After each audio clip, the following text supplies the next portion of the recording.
Lord Mary Lukwago alaze obwennyamivu olw'okusalibwa kw'embalirira ekitongole kya KCCA ng'okuviira ddala omwaka oguwedde.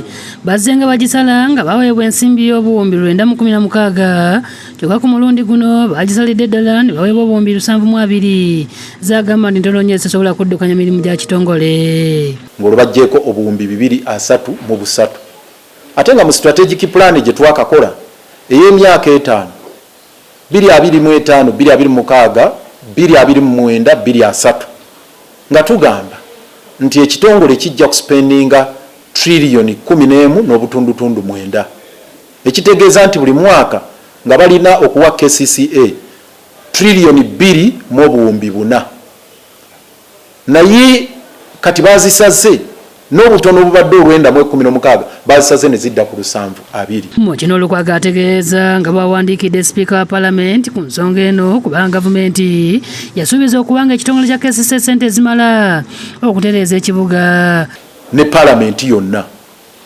okubagamba nti bannange musiibe enkya n'eggulo mwogera ku nsonga ya Kampala.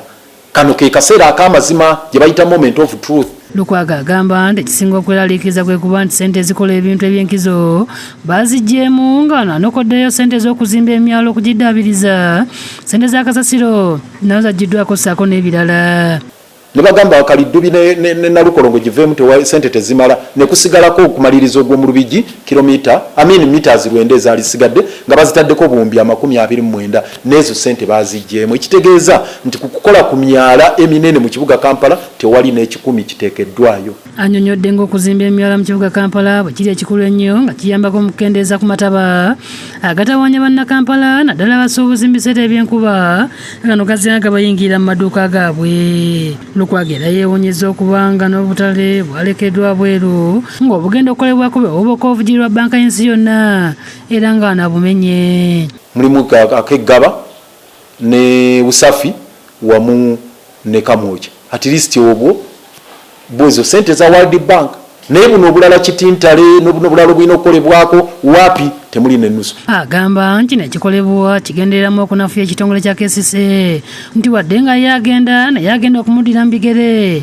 kijja kumukosa nnyo nga naye alina byalese awandiise era bw'atunasa biteekebwe mu nkola nga bw'alambulula. Ez'emyala tozitaddeemu, totaddeemu za butale, totaddeemu za kuteekera amalwaliro gaffe, masomero gaffe, ensonga z'okukola kasasiro n'okumugyamu amasannyalaze wamu n'okugamba nti wateekawo recycling plant n'okugula ebimotoka eby'okuyola kasasiro buli parish ebeere n'ekimotoka. Tutaddeemu ssente za kugamba nti kwegamba ekitongole n'okinafuya n'okisekeeterera okubanga tekirina bye kigenda kutuukiriza. So yes zakendedde naye ate n'okwogeraganya kugenda mu maaso era tusuubira okwogeraganya okwo kuvaamu ekirungi ku lwa Kampala. Mu ngeri y'emu Lukwago asekeredde abasanyukidde amagenda ge n'ategeeza nti wakusigala ng'atambuza emirimu mu kibuga Kampala.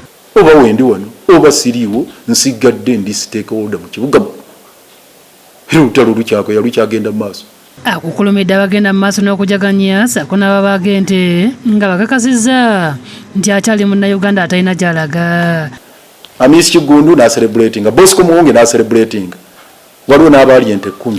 Oho musaaga oba ina ofiisi njirimu oba sigiriimu nze ndi stakeholder omukulu mu kibuga Kampala. Awabudde gavumenti okusasuza omugagga hamu ebintu by'abasuubuzi ebyayonooneka gavumenti mwe yeeyamira okubalirira obuwumbi 23 n'okutuusa olwaleero biliyoni 23 akeedizi 9 abaafiirwa 451 n'okutuusa olwaleero tebasasulwanga. Lukwago akonye ne ku nsonga y'akatale k'owino n'asaba omugagga hamu okuliyira abasuubuzi. Ne bw'obuuza mwana ayonka ng'asobola okutegeera ekigenda maaso mu Kampala amanyi nti Amisi Kigundu ye yamenya akatale ka ssente bali ku ddembe. Shamshad Nalujja yakusakidde eggulu eno ku Lwabukedde TV.